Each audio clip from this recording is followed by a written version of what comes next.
ಇಲ್ಲಿಂದ major general ಇಂದ್ರಬಾಲನ್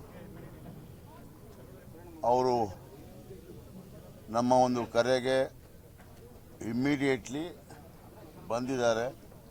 ಅವರು ಎರಡು ಥರದ ಒಂದು ಸಂಶೋಧನೆಯನ್ನು ಮಾಡಲಿಕ್ಕೆ ದ್ರೋಣ ಮೂಲಕ ಅದು ಸಹ ನೀರಿನಲ್ಲಿ ಮತ್ತು ಜಮೀನು ಮೇಲೆ ಏನಾದರೂ ಇದ್ದರೆ ಅದನ್ನು ಕಂಡುಹಿಡಿಯುವಂಥ ಸಾಧ್ಯತೆಯನ್ನು ಇವತ್ತು ಮಾಡಿದರು. ನೇವಿ ಮತ್ತು ಆರ್ಮಿಯವರು ನಮಗೆ 2 ಪಾಯಿಂಟನ್ನು ಏನು ಕೊಟ್ಟಿದ್ರು, ಆ 2 ಪಾಯಿಂಟು ಮತ್ತು ಇವರು ಕೊಟ್ಟಿದ್ದಂಥ 2 ಪಾಯಿಂಟು ಮ್ಯಾಚ್ ಆಗಿದೆ, ನೋ ಡೌಟ್. 3ನೇ ಪಾಯಿಂಟು ಈ ಒಂದು ದೊಡ್ಡ ಪಾಯಿಂಟ್ ಏನು ಅವ್ರು ಹೇಳ್ತಾ ಇದ್ದಾರೆ ಅದರ ಪಕ್ಕದಲ್ಲಿ 3ನೇ ಪಾಯಿಂಟ್ ಕಾಣ್ತಾ ಇದೆ. ಮತ್ತೊಂದು 4ನೇ ಪಾಯಿಂಟು ಇನ್ನೂ ತನಕ ಅವರಿಗೆ ಖಚಿತ ಆಗಲಿಲ್ಲ. ಅದು ಇವತ್ತು ಏನು ಮಾಡ್ತಾರೆ ಅಂತ ಹೇಳಿದ್ರೆ ಅವರು ಪ್ರಾಸೆಸ್ ಮಾಡ್ತಾರೆ ಈಗ ಅದನ್ನು, ಅಂದರೆ ಅವರ ಇದರೊಳಗಿಂದ ಹೆಚ್ಚು ಮಣ್ಣಿನ ಲೇಯರ್ಸ್ ಗೊತ್ತಾಗ್ತದೆ ಅವರಿಗೆ. ಮಣ್ಣಿನ ಲೇಯರ್ಸನ್ನು ವಾಶ್ ಮಾಡಿ ಅದನ್ನು ಅವ್ರ ಸಿಸ್ಟಮ್ನಲ್ಲಿ ಇವತ್ತು ರಾತ್ರಿ ಸ್ಟಡಿ ಮಾಡಿಕೊಂಡು ಎಕ್ಸಾಕ್ಟ್ ಟ್ರಕ್ ಯಾವುದಿರ್ಬೋದು, ಟವರ್ ಯಾವುದಿರ್ಬೋದು, ಕ್ಯಾಬಿನ್ ಯಾರಿರ್ಬೋದು. ನಮಗೆ 3 ಪ್ರಶ್ನೆಗಳಿದ್ದಾವೆ. ಒಂದು ಟ್ರಕ್, ಒಂದು ಕ್ಯಾಬಿನು ಯಾವುದು ಟ್ಯಾಂಕರ್ ಹರಿದು ಹೋದಂಥ ಒಂದು ಕ್ಯಾಬಿನ್, 3ನೇದು ಒಂದು ಟವರ್, 4ನೇದು ಒಂದು ರೇಲಿಂಗ್ ಸಿಕ್ಕಿದೆ ಅವರಿಗೆ. ರೇಲಿಂಗ್ ಅಂದರೆ ಹೆಂಗೆ ಗೊತ್ತಾಗ್ತದೆ ಅಂತ ಹೇಳಿದ್ರೆ ಉದ್ದ ಇದೆ ಮತ್ತು ಅದು ಗ್ಯಾಪ್ ಇದೆ. ಈ 4 ಪಾಯಿಂಟ್ಗಳನ್ನು ಅವರು ಇವತ್ತು ಬೆಳಗಿನಿಂದ ಇವತ್ತು ಸಂಜೆ ತನಕ ಈಗ ಇದು ಮಾಡಿದ್ದಾರೆ. ಮತ್ತು ನಾಳೆನೂ ಅವರು ನಮ್ಮ ಕಾರ್ಯಾಚರಣೆಯನ್ನು ಮುಂದೆ ಮಾಡ್ತಾ ಇದ್ದಾರೆ.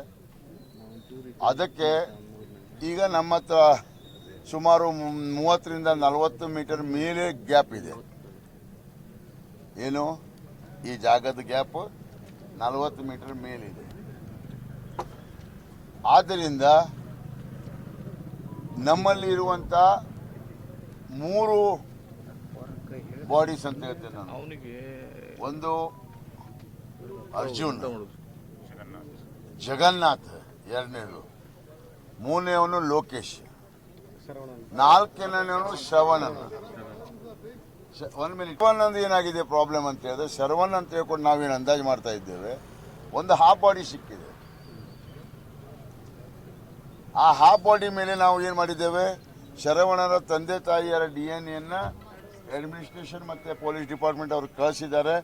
ಇವತ್ತು ರಿಪೋರ್ಟ್ ಬರಬೇಕಿತ್ತು, ಇವತ್ತು ರಿಪೋರ್ಟ್ ಬಂದಿಲ್ಲ, ನಾಳೆ ಮೋಸ್ಟ್ಲಿ ಸಿಗ್ಬೋದು ಅಂತ ಅಂದಾಜಿದೆ.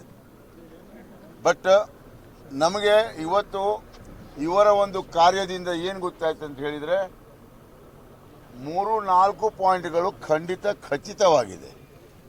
ಅದರ ಬಗ್ಗೆ ಬೇರೆ ಸಂಕೋಚನೆ ಇಲ್ಲ, ಅರ್ಥ ಆಯ್ತಲ್ಲ. ಮತ್ತು ಎಷ್ಟು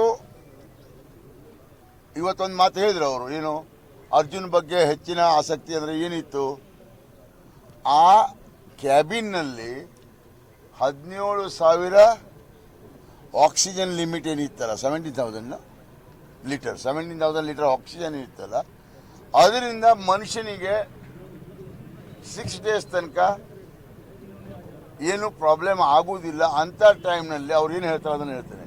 ಜೀವಂತ ಬಾಡಿ ಇದ್ದರೆ ನಾನು ಸಹ ಇಂಟ್ರೆಸ್ಟ್ ತಗೋತಿದ್ದೆ, ಅರ್ಥ ಆಯ್ತಲ್ಲ. ಆದರೆ ಇವತ್ತೇನಾಗಿದೆ, 6 ಡೇಸ್ ಪಾಸ್ ಆಗಿದೆ. ಮತ್ತು ನಮ್ಮ ಹತ್ರ ಅವರು ಒಂದು ಪಾಯಿಂಟ್ ಏನು ಹೇಳಿದಾರಂತೆ, ಅದು ನೀರಲ್ಲೇ ಇದ್ದರೆ ಈ 8 ನಾಟಿಕಲ್ ಮೈಲ್ಸ್ ಸ್ಪೀಡ್ ಇದೆ ನೀರಿನ ಒಂದು ಕರೆಂಟ್, ಅಂಡರ್ ವಾಟರ್ ಕರೆಂಟ್ ಅಂತದೆ, ಅದು 2 ಮೀಟರ್ ಇದ್ರೆ ಮಾತ್ರ ಸೂಕ್ತ. 2 ನಾಟಿಕಲ್ ಮೈಲ್ ಇದ್ರೆ, ಇದು 6 ನಾಟಿಕಲ್ ಮೈಲ್ ಡಿಫರೆನ್ಸ್ ಇದೆ.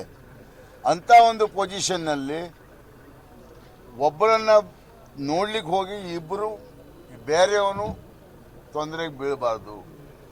ಆದ್ದರಿಂದ ಇದನ್ನು ನೇವಿ ಹತ್ರ ಡಿಸ್ಕಸ್ ಮಾಡಿ, ನೇವಿಯವರು ಮ್ಯಾಕ್ಸಿಮಮ್ 3.5 ತನಕ ರಿಸ್ಕ್ ತಗೊಳ್ಬಹುದು.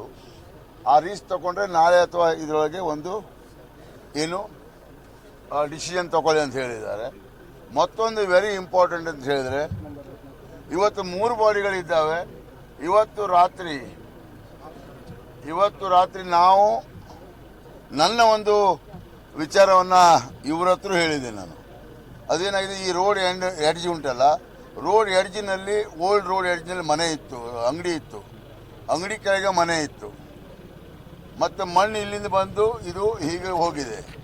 ಒಂದನೊಮ್ಮೆ 3 ಬಾಡಿ ಅಥವಾ ಜೀವಂತ ಬಾಡಿ ಒಬ್ಬರದು.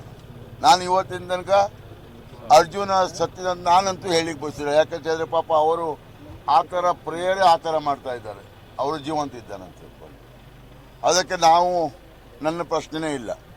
ಆದರೆ ನಮಗೇನು ಪ್ರಶ್ನೆ, ಈಗ ಇದು ಗಾಡಿ ಆದರೆ ಒಂದನೊಮ್ಮೆ ಈ 3 ಬಾಡಿಗಳು ಇಲ್ಲಿದ್ದರೆ ಚಾ ಕುಡಿಲಿಕ್ಕೆ ಬಂದವರು ಅಂತ ಹೇಳ್ಕೊಂಡು ಆ ಒಂದು ವಿಚಾರದಲ್ಲಿ ಇವತ್ತು ರಾತ್ರಿ ನಿಮ್ಗೆ ಗೊತ್ತುಂಟು ಮತ್ತೊಂದು ವೆಹಿಕಲನ್ನು ತಂದಿದ್ದೇವೆ. ಅದನ್ನು ತಂದು ಈ ಕಾರ್ಯಾಚರಣೆ ಸ್ಟಾರ್ಟ್ ಮಾಡ್ತೇವೆ.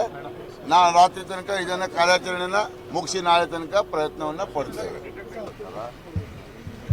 ನಾವು ಹೆಜ್ಜರಿಗೂ ಸಹ ತರಲಿಕ್ಕೆ ಪ್ರಯತ್ನವನ್ನು ಮಾಡ್ತೇನೆ. ಅರ್ಥ ಆಯ್ತಲ್ಲ?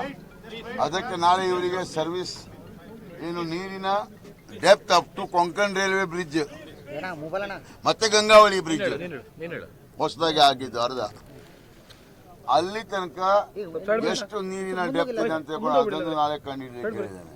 ಅಂಥದ್ದೇನಾದರೂ ಪೊಸಿಷನ್ ಬಂದರೆ ಸಮುದ್ರದಿಂದ ಅದಕ್ಕೆ ಸಿ ಗೋಯಿಂಗ್ ಯಾರಿರ್ತಾರೆ, ನಮ್ಮ ವೆಸಲ್ ಮಾಸ್ಟರ್ ಮತ್ತು ವೆಸಲ್ ಡ್ರೈವರ್, ವೆಸಲ್ ಇಂಜಿನ್ ಎಲ್ಲ ಇರ್ತಾರೆ ತಜ್ಞರು, ಅವ್ರ ಹತ್ರ ಅದನ್ನು ತರಲಿಕ್ಕೆ ಆಗುತ್ತಿದ್ದರೆ ಅದನ್ನು ಸಹ ಪ್ರಯತ್ನ ಪಡ್ತೇನೆ. ಮತ್ತು ಇವತ್ತು 2 ಮಷಿನ್ ಆಗಿದೆ, 1 ಮಷಿನ್ ಇವತ್ತು ಬೆಳಿಗ್ಗೆ ಬಂದಿದೆ.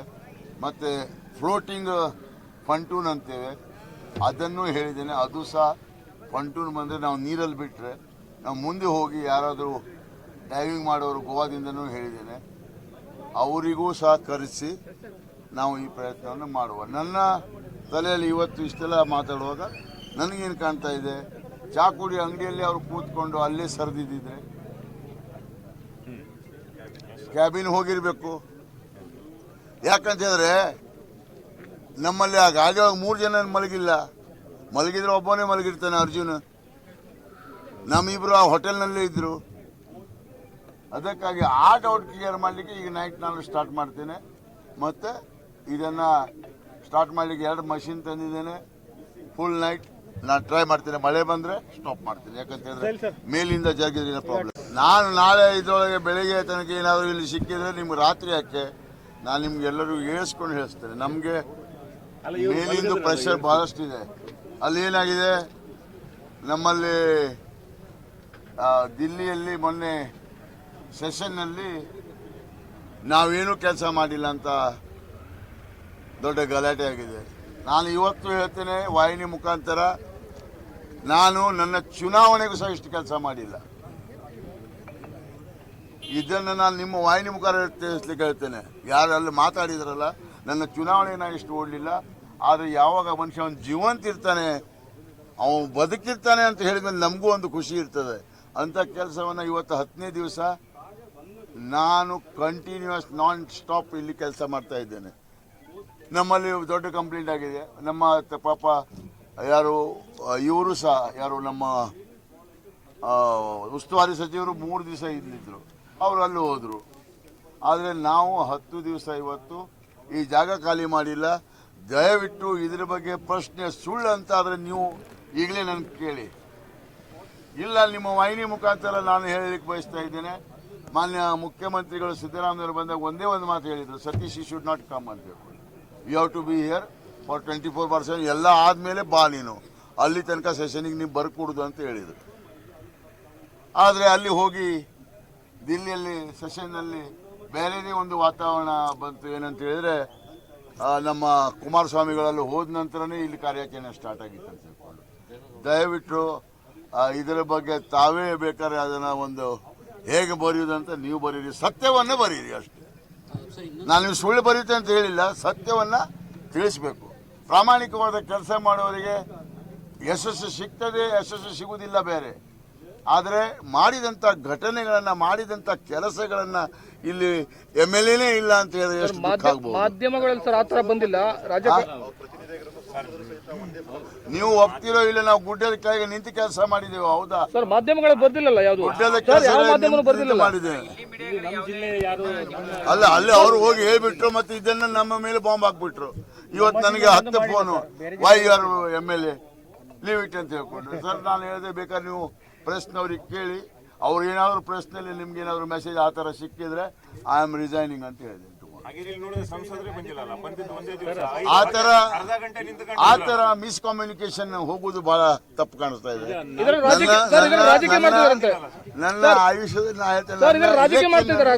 ನಾನು ಇಷ್ಟು ಕೆಲಸ ಮಾಡಿಲ್ಲ. ನನಗೆ ಒಂದೇ ಒಂದು ಏನಂತ ರಾಜಕೀಯ ಬೇಡ, ಇದ್ರಲ್ಲೂ